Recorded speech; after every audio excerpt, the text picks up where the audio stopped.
Cell cycle. Today I'm going to talk about the cell cycle and how it works.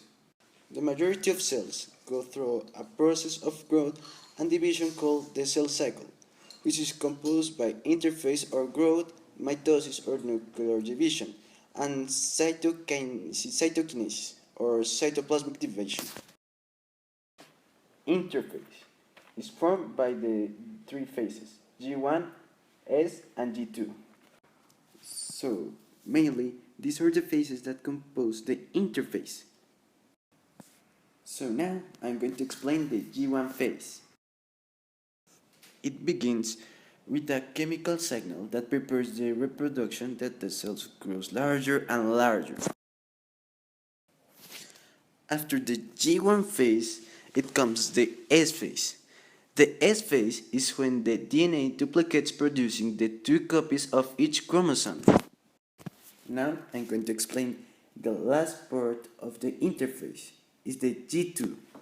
In this phase, the enzymes check the DNA for mistakes and reparation. DNA is repaired when is necessary. We already have the interphase and its phases, and as you see in the cell cycle diagram, the interphase is the phase that occupies most of the time of the cell cycle, but we are missing something really important. What is it? A step that is really important in the cell cycle. I'm going to explain it now. Well, this last stage that we are missing is mitosis. Mitosis begins when a nuclear membrane dissolves and the DNA thickness. It presents four stages: prophase, metaphase, anaphase, and telophase. During the prophase, the chromosomes become visible, shorter, and thicker. Each identical copy of the single chromosome is called a sister chromatide.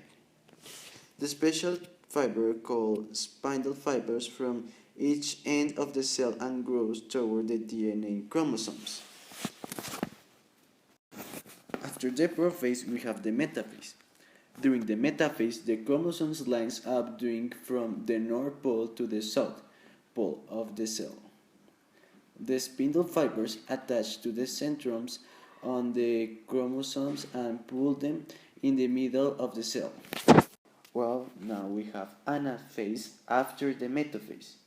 Anaphase occurs when the sister chromatides of big chromosomes begin to separate and go to the opposite side of the cell. Now, we're in the telophase that occurs after the anaphase.